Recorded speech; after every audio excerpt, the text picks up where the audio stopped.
Okey, Assalamualaikum warahmatullahi wabarakatuh dan salam sejahtera. Okey, kita jumpa kembali pada hari ini untuk belajar 9.6 iaitu gizi seimbang. Okey. Apakah yang dimaksudkan dengan gizi seimbang? Kita tengok tu tajuk dia. Apakah yang dimaksudkan kepada gizi seimbang? Tengok kat sini. Tajuknya gizi seimbang, bukan gigi ya, gizi. Nanti waktu dia gigi pula. Gizi seimbang merujuk pada gizi yang mengandungi kesemua 7 kelas makanan. Mesti ada 7 kelas makanan. Apa dia kelas makanan tadi? Karbohidrat, lipid, protein, vitamin, garam mineral, serat dan air. Okey, syarat yang pertama mesti ada 7 kelas makanan. Syarat yang kedua, mestilah dalam kadar yang betul. Kadar yang betul. Dan kuantiti yang seimbang. Yang ketiga, syarat yang ketiga, dan mengikut keperluan seseorang individu. Mengikut keperluan seseorang individu. Sebab gizi seimbang individu dengan individu yang lain tak sama. Dia kena ikut badan kita macam mana. Okey? Contohnya gizi seimbang kat sini. Okey, ni. Ini adalah gambar rajah piramid makanan. Dalam piramid makanan ni kena ada 7 kelas makanan dan dalam kuantiti yang betul. Maksudnya, yang paling banyak sekali kita kena ambil adalah bahagian bawah sekali adalah karbohidrat. Okey, sebab karbohidrat membekalkan tenaga. Okey. Yang kedua, sayur-sayuran dan buah-buahan. Yang ketiga, protein. Seperti ikan, ayam, daging dan kekacang. Legium ni kekacang. Dan juga yang paling sedikit kita kena ambil adalah lemak, minyak, gula dan garam. Ini macam penambah perasa lah. Okey. Inilah yang dikatakan gizi seimbang. Tak boleh. Dia tak boleh yang ni duduk kat bawah. Yang ni duduk kat atas. Dia dah bukan gizi seimbang. Dia mesti ikut piramid makanan. Okey. Okey, seterusnya kita tengok apa yang kita nak belajar hari ni. Kita nak belajar nilai tenaga dalam sampel makanan. Nilai tenaga dalam sampel makanan. Apakah nilai tenaga? Apakah nilai tenaga? Nilai tenaga ialah jumlah tenaga yang akan terbebas apabila 1 gram makanan dioksidakan dengan lengkap. 1 gram makanan dioksidakan. Dioksidakan tu maksudnya dibakar dengan lengkap. Jadi tenaga yang terhasil itu adalah namanya nilai tenaga. Nilai tenaga dalam makanan kita ukur dalam bentuk tenaga haba. Okey, nilai tenaga dalam badan kita ni, nilai tenaga dalam makanan tadi kita ukur dalam bentuk tenaga haba. Unit yang kita pakai adalah kilojoule per gram. Ni dia punya simbol dia. Kilojoule per gram. Ataupun kita nak pakai unit lain ataupun kalori pun boleh. Kilojoule per gram dengan kalori tu pun boleh. Mana-mana satu awak nak pakai. Okey. Kita tengok pula. 1 kalori ataupun 4.2 joule adalah kuantiti tenaga haba yang kita perlukan untuk kita nak naikkan suhu 1 gram air sebanyak 1 darjah Celsius pada tekanan 1 atmosfera. Ini adalah sebenarnya value untuk 1 kalori ataupun 4.2 joule tadi. Kalau kita nak naikkan suhu 1 gram air sebanyak 1 darjah Celsius pada tekanan 1 atmosfera, kita perlukan tenaga sebanyak 1 kalori ataupun 4.2 joule. Baru boleh haba air tu meningkat. Katalah kita nak panaskan air daripada 28 darjah Celsius. So 28 tadi dia dah meningkat sampai 27 darjah Celsius.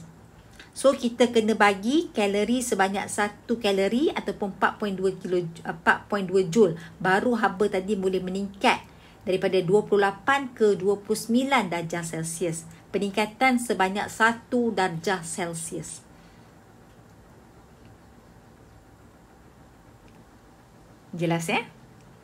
Tak apa, nanti lama-lama lepas kita buat eksperimen ni boleh faham. Okey, nilai tenaga makanan kita boleh ukur dengan menggunakan formula yang dekat bawah ni. Kita pakai formula ni. Ini adalah cara kita nak ukur nilai tenaga. Jisim air kita darabkan dengan 4.2 joule. Kita darabkan dengan peningkatan suhu air, berapa peningkatan suhu air, dan kita bahagikan dengan jisim sampel makanan. Okey, kita tengok contohnya macam ni ya. Okey, gambar rajah ni. Kita tengok kat sini. Okey. Apakah maksud nilai ini? Okay, maksudnya untuk protein, untuk makanan jenis protein, 1 gram protein boleh membekalkan nilai kalori sebanyak 16.7 untuk 1 gram. Karbohidrat pula, 1 gram karbohidrat boleh membekalkan juga 16.7 kilojoule. Dan untuk lemak, 1 gram lemak boleh membekalkan 37.6 kilojoule. Hampir 2 kali ganda berbanding dengan protein dan karbohidrat. Okey. Ini untuk 1 gram makanan. Okey, kita tengok sini. Contoh.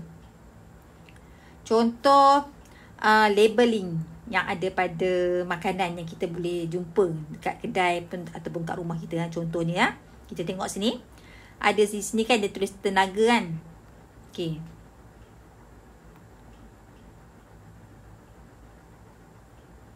Untuk setiap 100 gram, makanan ini membekalkan kita tenaga sebanyak 200 kalori. Kalori daripada lemak adalah kosong. Maksudnya lemak dekat sini tak akan memberi kita sebarang tenaga. Okey, ini contohnya.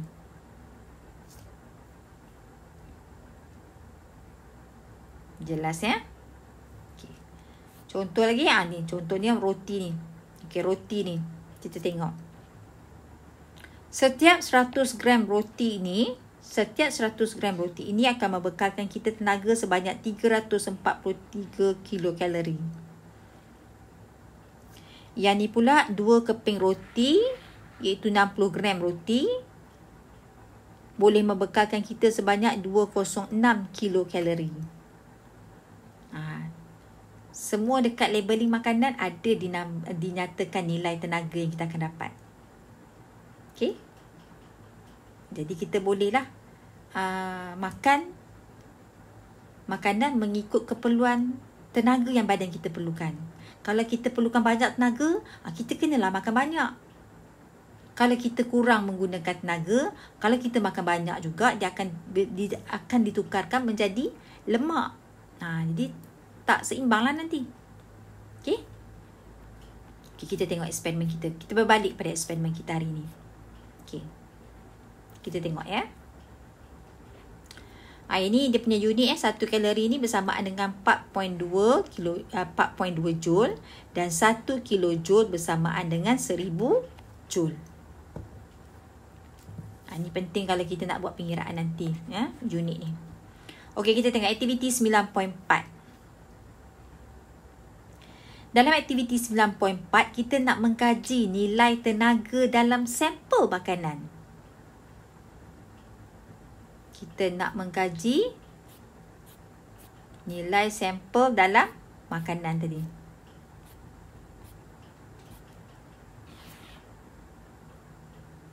Okey, penyataan masalah. Penyataan masalah.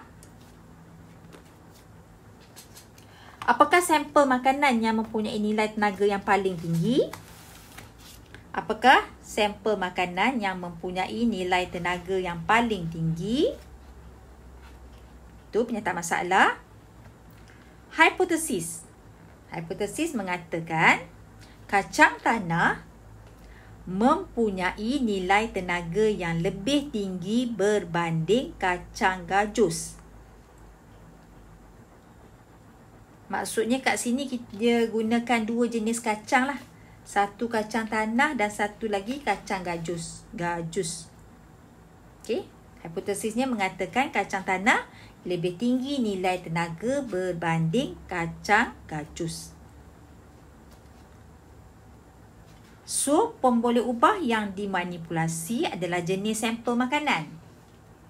Iaitu kita gunakan dua jenis sampel makanan kan. Kita gunakan kacang tanah dan juga kacang gajus.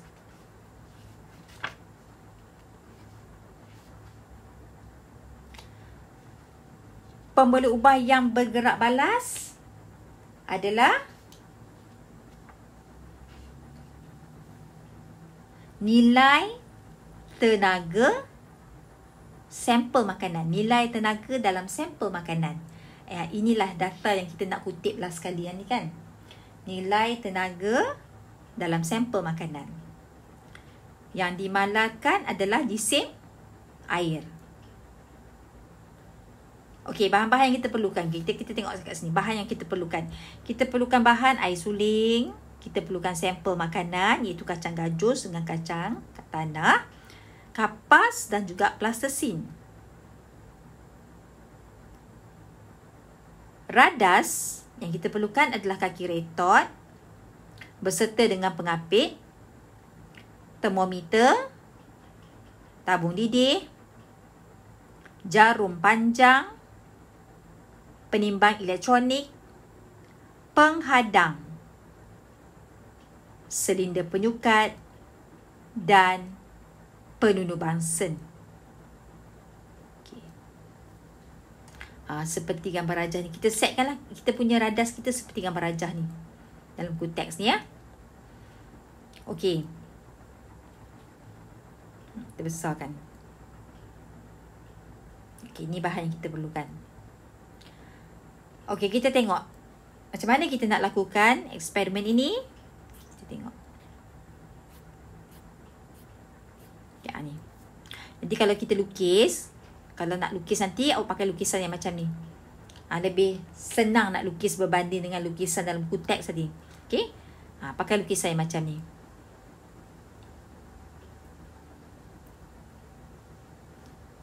Okey, kita tengok cara yang pertama. Apa yang kita perlu buat? Timbang kacang gajus menggunakan penimbang elektronik dan catatkan jisimnya. Kita pun timbang. Katalah kita dapat jisim kacang gajus tadi. Katalah kita dapat 1.05. Contohnya kita dapat 1.05 gram.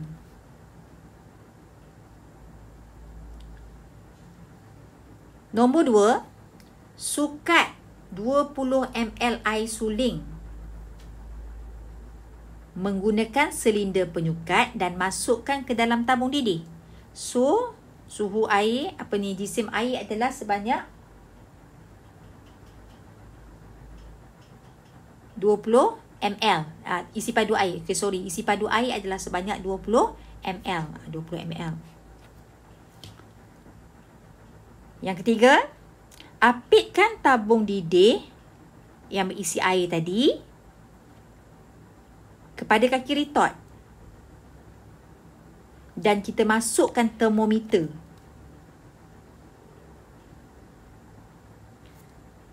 Tetapkan kedudukan termometer dengan menggunakan kapas. Okay, macam mana caranya ni? Ni macam ni cara dia. Maksudnya kita nak bagi termometer tadi duduk elok-elok kat dalam tabung didih tadi, kita apitkan dengan kapas. Kita tetapkan termometer ni tadi kedudukannya dengan menggunakan kapas macam ni. Okey. Kemudian seterusnya kita tengok apa lagi. Rekodkan suhu awal air suling. Okay, kita pun rekod suhu awal. Katalah contohnya kita dapat suhu awalnya sebanyak 28 darjah Celsius. Okay, 28. Saya boleh elok sikit. 20. Kenapa pen saya ni macam tak dekat? 28. Okay, rekodkan suhu awal air suling. Nombor 6.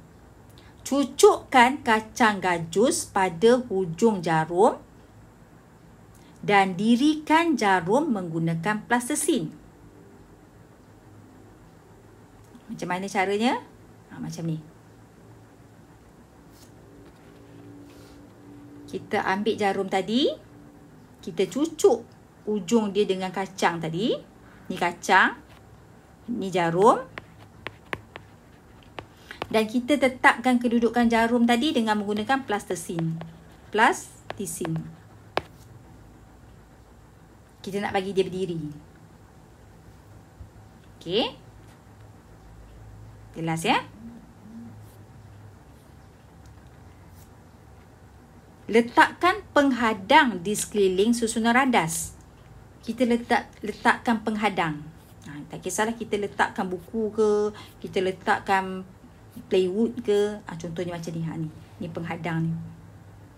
Yang ni adalah penghadang. Kita tutup sikit sekeliling dia. Okey. Seterusnya,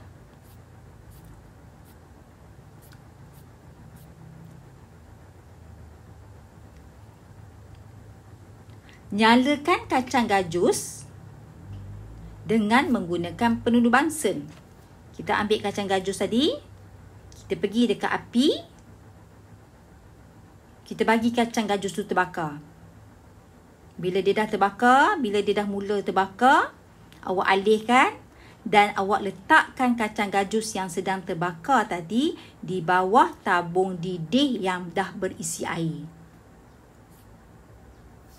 Macam ni.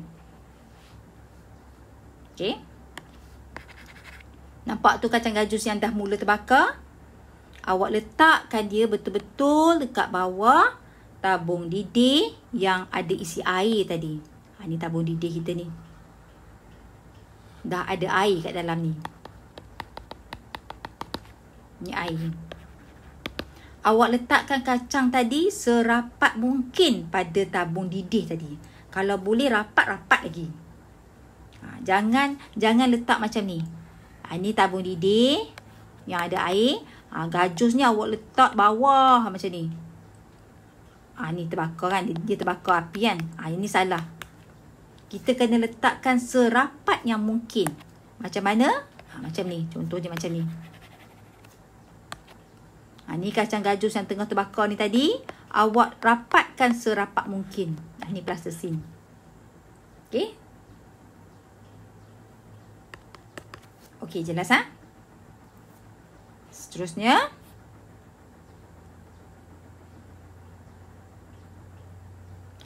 Kacau air. Dalam tabung didih perlahan-lahan. Kita ambil termometer tu tadi. Kita kacau pakai termometer lah. Kita goyangkan termometer tu pelan-pelan supaya habanya sekata. Dan kita catatkan suhu tertinggi air suling. Selepas gajus tadi semua dah habis terbakar. Awak catatkan suhu air suling yang paling tinggi yang boleh dicapai.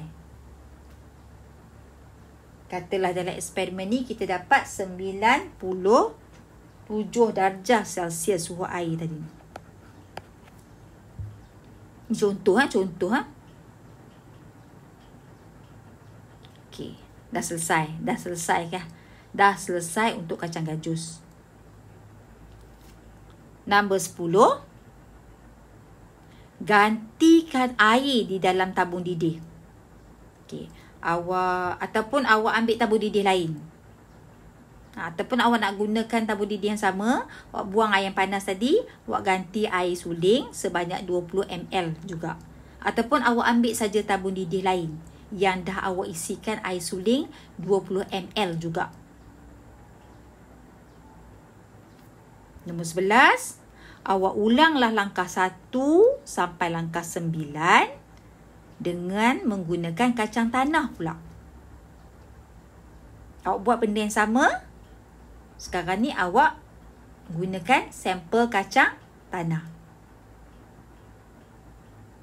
Okey. Contohnya lah untuk kacang tanah kita dapat dia punya di sampel makanan dia adalah 0.55. Contoh, suhu awal air juga 28 darjah Celsius. Dan suhu awal air, suhu akhir air untuk kacang tanah katalah 90 darjah Celsius. Jadi kat sini tak payah tulis Celsius dah lah sebab kita dah tulis dah dekat atas tu. Okey.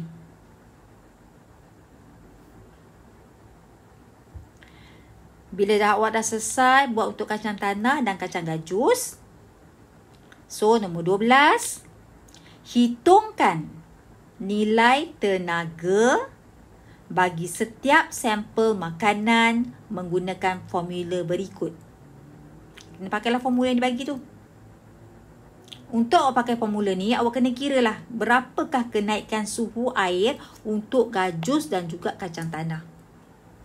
Ini saya nak awak kira sendiri. So, kenaikan suhu air awak tolak lah 97 tolak 28. Berapa nilai awak dapat? Yang ini 90 tolak 28 dan berapa nilai yang awak dapat? Awak kira sendiri kenaikan suhu air ni. Suhu akhir tolak suhu awal. Jelas ya?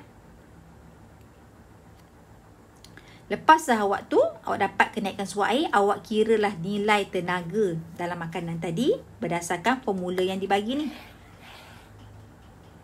Okey, jisim air berapa tadi? 20 ml bersamaan dengan 20 gram. So, 20 ml ataupun 20 gram.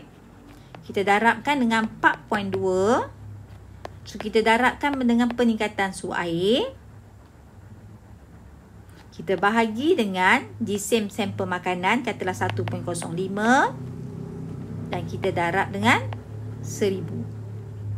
Awak tekan kalkulator. Awak cari jawapannya. Awak bubuh kat sini.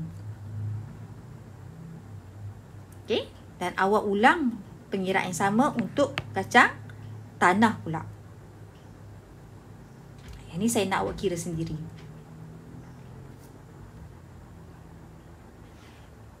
Okey. Dah selesai awak kira. Kita nak buat soalan perbincangan.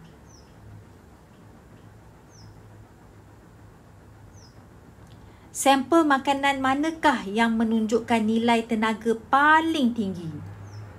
Awak akan dapat ni. Lepas awak kira ni lah. Okey. 1 selesai. Nombor 2. Nyatakan 2 langkah berjaga-jaga semasa menjalankan eksperimen. 2 langkah berjaga-jaga semasa kita nak jalankan eksperimen ini. Apa dia langkah berjaga-jaga? Okay, kita tengok. Okay, kat sini ada. Langkah berjaga-jaga. Pastikan berbuli termometer tidak menyentuh dasar tabung uji.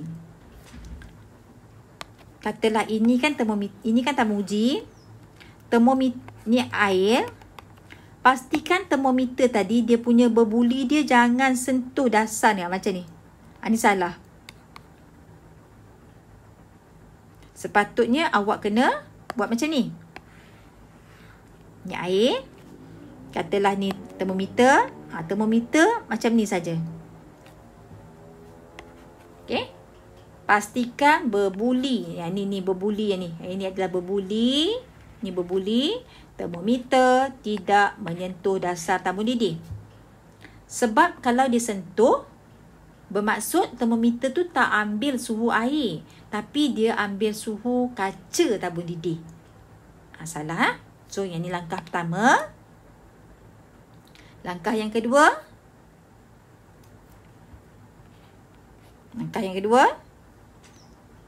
Pastikan kacang terbakar dengan lengkap. Pastikan kacang tadi terbakar dengan lengkap. Tak bolehlah kacang tu terbakar separuh je. Lepas tu api dah padam. Salah. Kena buat lagi sekali. Kena ulang. Pastikan kacang tu lepas kita bakar dengan perun bansen. Lepas tu kita alihkan kat bawah tabung uji yang ada air suling tadi. Dan kita tunggu sampai kacang tadi habis rentung terbakar. Itu langkah yang kedua. Okey, langkah berjaga-jaga yang kedua. Okay, kalau ada tambahan lagi lah langkah berjaga-jaga, pastikan semasa pembakaran berlaku,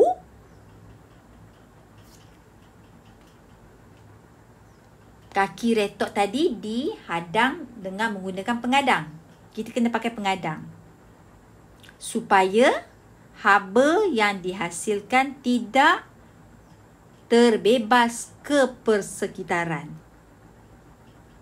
Kita nak haba yang dihasilkan oleh api yang memanaskan. Haba yang dihasilkan oleh kacang tanah tadi memang kita gunakan untuk nak tingkatkan suhu air. Jadi sebab tu kita bubuh pengadang. Jadi kita tak nak haba tadi pergi dekat luar. So kita hadangkan dia dengan menggunakan pengadang. Okay? Kalau dia minta 3, tambah yang tu 1. Tapi dia minta 2 saja kan. Tulis 2. Dan satu lagi, saya tambah. Pastikan kedudukan kacang yang terbakar tadi berada serapat mungkin dengan tabung didih. Okey, pastikan kacang yang terbakar tadi berada serapat mungkin dengan tabung didih. Sebab kita nak make sure haba yang kacang tu keluarkan, semuanya akan sampai kepada air suling. Dalam buku teks minta 2 langkah berjaga-jaga, tapi kat sini cikgu nak tambah. Nyatakan 4 langkah berjaga-jaga.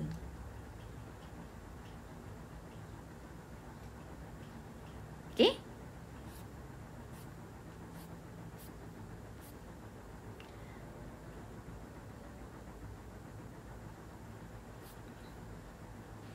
Okey, nombor 1 selesai, nombor 2 selesai.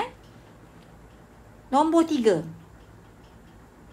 Bandingkan nilai sampel makanan daripada eksperimen ini dengan nilai tenaga mengikut teori. Adakah terdapat perbezaan? Jika ya, jelaskan sebabnya. Okey. Kacang gajus dengan kacang tanah ini adalah mewakili, kita kata kalau kekacang ni dia masuk kumpulan apa? Kekacang ni dia masuk kumpulan protein ya. Dia masuk kumpulan protein ni kacang-kacang ni. Legium kekacang dia masuk dalam kumpulan protein. Kenapa cikgu kata kumpulan protein? Kita tengok tadi kita punya piramid makanan kita. Ikan, ayam, daging dan legium. Legium ni kekacang lah. Dia masuk kumpulan protein. Kalau protein, nilai tenaga dia berapa? Dia bagi kat kita.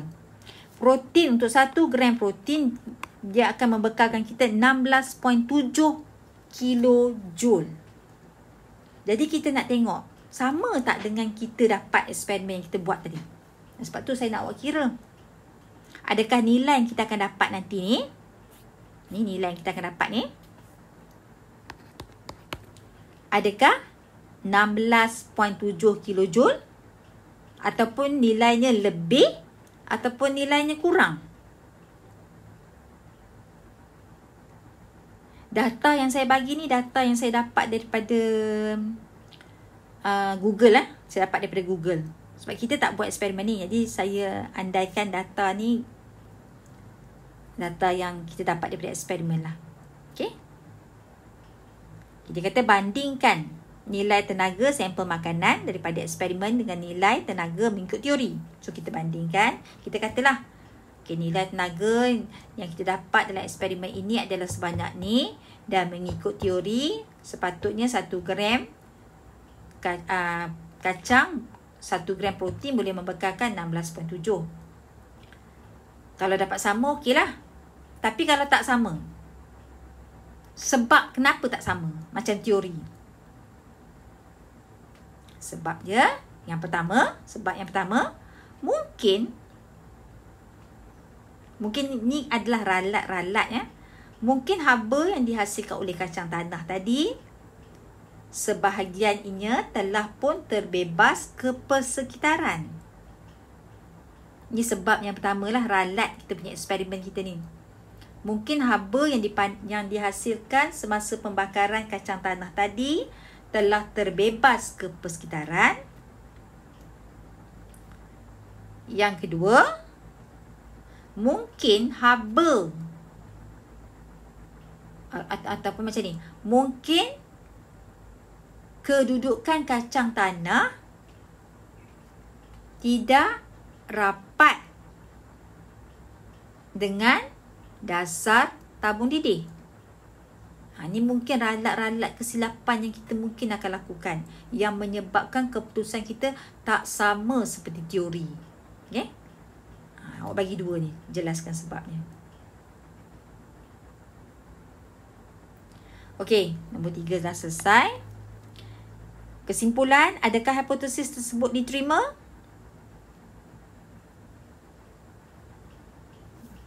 Okey, apa dia hipotesis kita tadi?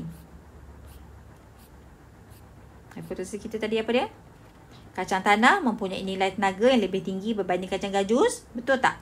Awak kira. Kalau terima, awak tulis hipotesis diterima. Dan cadangkan kesimpulan sesuai, awak salin balik hipotesis yang tadi. Okey. Jadi untuk ini saya nak awak tuliskan laporan eksperimen. Laporan eksperimen ini, laporan eksperimen 9.4. Dan untuk menggantikan gambar rajah yang kat dalam full text ni, saya nak awak salin gambar rajah ni. Tolong lukis gambar rajah ini. Gambar rajah radas wajib kena buat dan labelkan. Okey? Jadi ini saja untuk aktiviti 9.4.